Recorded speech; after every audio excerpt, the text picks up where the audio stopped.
Chapter 6. Uh-oh. My eyes opened, and I could see the sun behind the branch of a Christmas tree. I jumped up, folded my blanket inside my suitcase, hid it, and started running the 6 or 7 blocks down to the mission. I turned to the corner and said, "Whew." There were still people lined up waiting. I started walking along the line. The end was a lot farther away than I thought. The line turned all the way around 2 corners, then crossed over 1 street before I saw the last person. Shucks! I walked up to get behind him. He said, "Line's closed. These here folks are the last ones." He pointed at a man standing next to a woman who was carrying a baby. I said, "But sir," he said, "but nothing. Line's closed. These here folks are the last ones."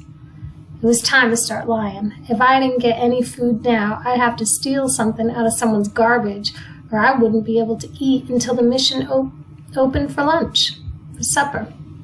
I said, "Sir, The man raised his hand and said, "Look, kid, everybody's got a story, and everybody knows the rules. The line closes at 7 o'clock.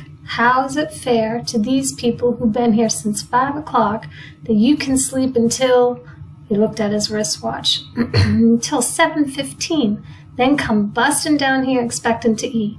You think you got some kind of special privilege just 'cause you're skinny and raggedy? Look in the line. There's lots of folk look just like you. You ain't the worst. Supper starts at 6 p.m. But you see how things is. If you plan on getting fed, you better be in line by 4. Now get out of here before I get rough with you." Shucks, being hungry for a whole day is about as bad as it can get. I said, "But..." He reached in his pocket and pulled something out that looked like a heavy black strap and slapped it across his hand. "Uh-oh, here we go again." He said, "That's it, no more talk. You open your mouth 1 too many times. You rotten kids today don't listen to no one, but I'm going to show you something that shall improve your hearing." He slapped the strap on his hand and started walking toward me. I was wrong when I said being hungry for a day is about as bad as it can get. Being hungry plus having a big knot on your head from a black leather strap would be even worse. I backed away, but only got 2 steps before I felt a giant warm hand wrap around my neck from behind. I looked up to see whose doggone hand was so doggone big and why they put it around my neck. A very tall, square-shaped man in old blue overalls looked down at me and said, "Clarence? What took you so long?" I got ready to say, "My name's not Clarence, and please don't choke me, sir. I'll leave." But as soon as I opened my mouth, he gave my head a shake and said, "I told you to hurry back. Now where you been?" He gave me a shove and said, "Get back in line with your mama." I looked up and down the line to see who was supposed to be my mama when a woman pointed her finger at her feet and said, "Clarence, you get over here right now." There were 2 little kids hanging onto her skirt. I walked over to where she was, and she gave me a good hard smack on the head. Shucks, for someone who was just pretending to be my mama, she sure did slap me a good one. I said, "Ow!" The big square man who grabbed my neck looked at the man with the strap and said, "Boy had to go use the crapper and told him not to waste time, but like you said, these kids today don't listen to nobody." The strap man looked at the size of the man who called me Clarence and walked back to the end of the line. When the overall man got back in line, I said, "Thank you, sir. I really tried to get..." But he popped me in the back of the head hard and said, "Next time, don't be gone so long." The 2 little kids busted out laughing and saying, "Ya, na, na, na, na, Clarence got a lickin', Clarence got a lickin'." I told them, "Shut up and don't call me." Then both my pretend papa and my pretend mama smacked my head. She looked at the people direct behind us and said, "Mercy, when they get to be this age..." The people weren't too happy about me taking cuts in the line, but when they looked at how big my pretend daddy was, and they saw how hard him and my pretend mama were going upside my head, they decided they wouldn't say anything. I was grateful to these people, but I wish they'd quit popping me in the head, and it seems like with all the names in the world, they could have come up with a better one for me than Clarence. I stood in line with my pretend family for a long, long time. Everybody was very quiet about standing in line, even my pretend brother and sister and all the other kids. When we finally got around the last corner and could see the door and folks going in it seemed like a bubble busted and people started laughing and talking. The main thing people were talking about was the great big sign that was hanging over the building. It showed a gigantic picture of a family of 4 rich white people sitting in a car driving somewhere. You could tell it was a family because they all looked exactly alike.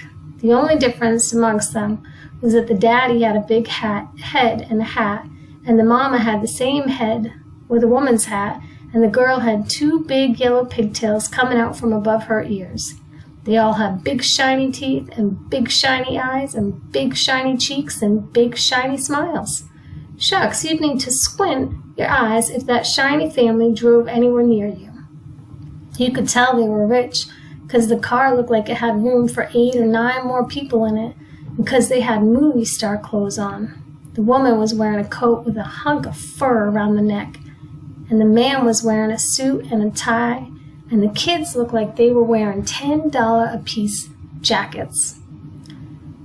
Read about their car in fancy letters that said, "There's no place like America today." My pretend daddy read it and said, Well, you gotta give them credit. You wouldn't expect that they'd have the nerve to come down here and tell the truth. When we finally got into the building, it was worth the wait. The first thing you noticed when you got inside was how big the place was, and how many people were in it, and how quiet it was. The only sound you could hear was when someone scraped a spoon across the bottom of their bowl, or pulled a chair in, or put one back, or when the people in front of you dragged their feet on the floor, moving up to where they were spooning out the food. After we picked up our spoons and bowls, the lady dug a big mess of oatmeal out of a giant pot and swapped it down into our bowls. She smiled and said, "I hope you enjoy." Me and my pretend family all said, "Thank you, ma'am." And then a man put 2 pieces of bread and an apple and a big glass of milk on your tray and said, "Please read the signs to your children. Thank you." We all said, "Thank you, sir." Then we walked past some signs someone stuck up on the wall. One said, "Please do not smoke." Another said, "Please eat as quickly and quietly as possible." Another one said, "Please be considerate and patient. Clean up after yourself. Your neighbors will be eating after you." And the last one said, "We are terribly sorry, but we have no work available." My pretend daddy read the signs to my pretend brother and sister, and we all sat at a long table with strangers on both sides of us. The oatmeal was delicious. I poured some of my milk into it so it wouldn't be so lumpy and mixed it all together. My pretend mother opened her pocketbook and took out a little brown envelope. She reached inside of it and sprinkled something on my pretend brother's and sister's oatmeal, then said to them, "I know that's not as much as you normally get, but I wanted to ask you if you minded sharing some with Clarence." They pouted and gave me a couple of dirty looks. My pretend mother said, "Good," and emptied the rest of the envelope over my oatmeal. Brown sugar. Shucks, I might even mind them calling me Clarence anymore. I said, "Thank you, Mama Fam." She and my pretend daddy laughed, and he said, "It took you long enough to catch on, Clarence." He acted like he was going to smack me again, but he didn't. After we'd finished all our food, we put our bowls up, and I thanked my pretend family again. I asked them, "Are you going to be coming back for supper?" My pretend mama said, "No, dear, we only come here in mornings, but you make sure you get here plenty early, you hear?" I said, "Yes, ma'am." I watched them walking away. My pretend brother looked back at me and stuck out his tongue, then reached up and took my pretend mother's hand. I couldn't really blame him. I don't think I'd be real happy about sharing my brown sugar and my folks with any strange kids either.